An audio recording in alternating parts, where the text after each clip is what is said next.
আমার সমাজত আৰু এটা বেদি নারী সকলক কিন্তু আমি শ্রদ্ধা ভক্তি যিখিনি কৰিব লাগে ইসলামে যে অধিকার দিছে সেই অধিকার পূর্ণাঙ্গ ভাবে আমি দিব পাৰা নাই। মা বনি সকল আহিছে আজিৰ জলসা। মা যদি ভাল নহয় এটা সমাজ কেতিয়াও পরিবর্তন নহয়। আমি পুরুষ, আমার এটাই স্তর, আমি পুরুষ, আমার এটাই স্তর, কিন্তু নারী হবার কারণে তিনটা স্তর করে দিছে। এটা হল কন্যা সন্তান। ছোৱালী যেতিয়া জন্মগ্রহণ করিব, এজন ছোৱালী যেতিয়া জন্মগ্রহণ করিলে আর দেউতার নামটো আল্লাহ নবী কইছে যার যিজনৰ প্রথম সন্তানটো কন্যা সন্তান হব, ছোৱালী হব, তেও তোমালোকৰ সমাজৰ মাজত এজন শ্রেষ্ঠ মানুহ। প্রথম সন্তান কন্যা সন্তান কার কার আছে চাও? প্রথম সন্তান তো ছোৱালী কার আছে? মোৰো। জোরকে কল আলহামদুলিল্লাহ। আপনারা খুশি হয়েছে না বেজার হয়েছে? মোর বন্ধু মামনি সকল, ছোৱালীর সম্মান আল্লাহ রব্বুল ইজ্জত জালাল নবীজি আমার সমাজত ইসলামে প্রদান করে দিছে। কিন্তু এটা সময়ত যেতিয়া ছোৱালী জন্মগ্রহণ হয়েছিল, মদিনার মানুষ মক্কার মানুহৰ চেহারাটো কালা পৰি গৈছিল। কক নাউজুবিল্লাহ। কাহিনী কেচ্ছা কর সময় নাই, হয় না না? কেন আধা ঘন্টা সময় দিছে পারে হল বহিছো মসজিদের কারণে যাবই নোৱাৰিলো। চিন্তা কৰিব নালাগে, ইনশাআল্লাহ। অসুবিধা আছে? জলসা কেইটা লগে চলবে? 12। পেট্রোল নাই, ডিজেল নাই, ইঞ্জিন খালি পড়ে আছে।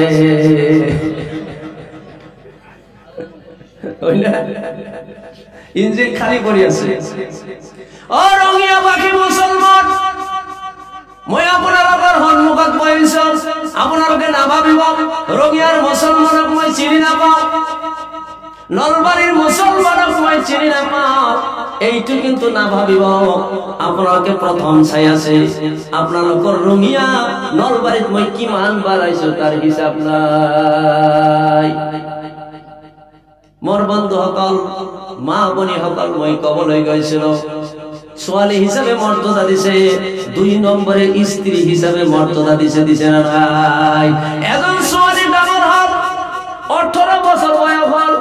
কিমান বছর? 18 বছর বয়স হল। তার পিছত যেতিয়া বিয়া হব, আপনালোকে কেই বছৰত বিয়া দিয়ে? 22-23 বছর। তথাপিও কম আৰু বাড়া হব লাগিব।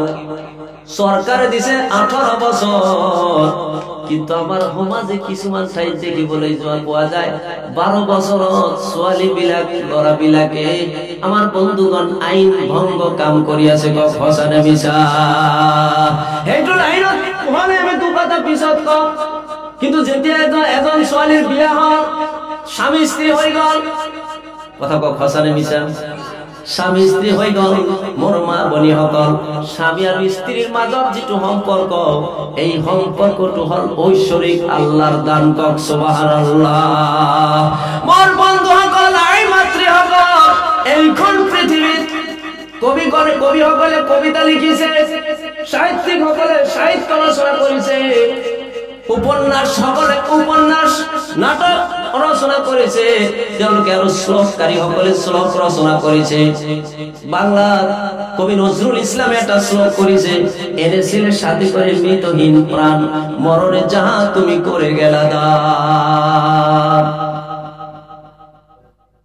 2 মন 1 আশা, তাকে বলে ভালোবাসা। এরকম বহুত চলক এইখন পৃথিবীত আমি পাও আমার বন্ধুগণ। কিন্তু আমার আল্লাহ জাল্লে শানু পরওয়ারদিগার আলম পবিত্র কোরআনত স্বামী আর স্ত্রীর ভাল পোৱাৰ মাজত এনেকুৱা এটা শ্লোক, এনেকুৱা এটা আয়াত মানুহৰ মাজত আল্লাহ ৰব্বুল ইজ্জত জালালে বিলাই দিলে, গোটেই পৃথিবীর কবি সকলক, গোটেই পৃথিবীর সাহিত্যিক সকলক, গোটেই পৃথিবীর উপন্যাসিক নাট্যকার সকলক মুখারি দি ফেলাই, পরাবিত কৰি ফেলাই, সিনা টান কৰি হে আয়াত থিয় দি থাকিল। হুন্না লিবাসুল লাকুম ওয়া আনতুম লিবাসুল লাহুন্না। কক সুবহানাল্লাহ। নারী তোমার পোশাক, হে নারী সকল পুরুষ তোমার পোশাক। সুবহানাল্লাহ। এই আয়াত বিশ্লেষণ করি বলে কমসে কম আধা ঘন্টা সময় মোর লাগি যাব। একটা কথা মই হেক দি দিলু, এই পোশাক আমার, আমি যে পোশাক পরিধান করিছো, ছোৱালী সকলক, তিনি সকলক, আমার বোৱাৰী সকলক, মোর স্ত্রীক মোর পোশাক বুলি কিয় কৈছে আৰু আমি তেওঁৰ পোশাক বুলি কিয় কোৱা হৈছে? এটা উদাহরণ, পোশাকৰ তিনিটা দাম। জোরকে কক কেইটা? তিনিটা দাম। এটা হল পোশাকে আমার সৌন্দর্য বর্ধিত করে দিয়ে, পরিচয় আনি দিয়ে। মই মৌলানা আনোয়ার হুসেইন, মোর বন্ধু সকল, আপনালোকে বক্তা হিসাবে মাতিছে, মই আহিছো। পাঞ্জাবি টুপি পাগড়ি পরিছো আর খুব বাগাত দিছো, আপনাকে সাদর সম্ভাষণ জানাই। মোর গামোচা খান দি দিলে, মই যদি আন্ডার প্যান্ট একটা পিন্দি ফেলাই আর সিরা ফাটা গেঞ্জি গাত দি ফেলাই, আহি ফেলাই যদি ইয়াতে বক্তব্য আরম্ভ করিল, হেতেন ইফাল দি পানৰ পিক পৰি আছে, আপনাকে কব এই পাগল টুকিয়ার পরা খেত জোরকি খসানে মিশা। আমার স্ত্রী আমার সম্মান বর্ধিত করেছে, সুবহানাল্লাহ। 2 নম্বরে আমার ইজ্জত রক্ষা করেছে কেনে কে? মোর স্ত্রী, মই মৌলানা আনোয়ার হোসেন, আপনারা করে এত আইছো, মোর আই মাতৃ সকল আছে, আপনাকে সাদর সম্ভাষণ জানাই একটা ঘরত মুখ ঠাই দি দিছে। মই মানে চান্স বুঝি ফেলাই, মাত্র কোন বায়াজন তিরতার কাপড় টলক টানি দিল। আপোনালোকে গম পালে সকলেই যে জনাবে এই কামটো কৰিছে, কি কৰিব আপোনালোকে? বান্ধি ফেলাই পিটি পিটি আর পরা খেয়ে দিব খসারে মিশা।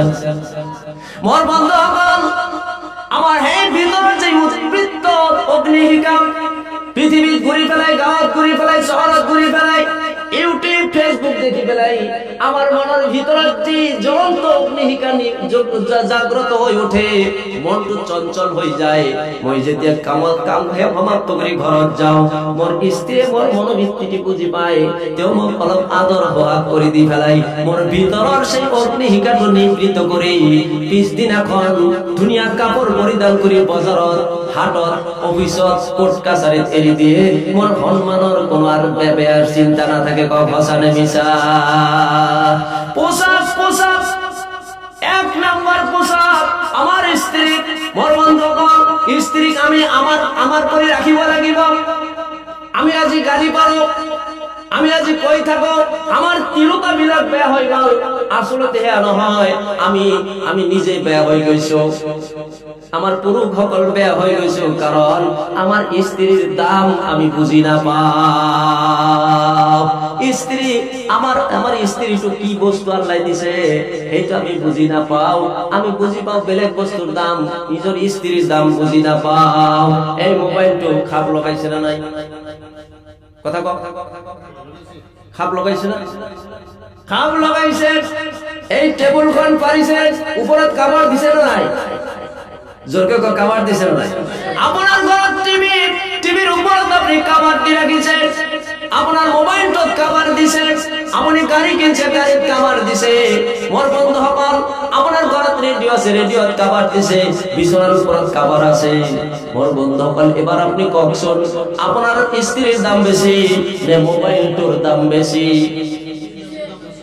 আপনার স্ত্রীর দাম তো বেশি না টিভির দাম বেশি?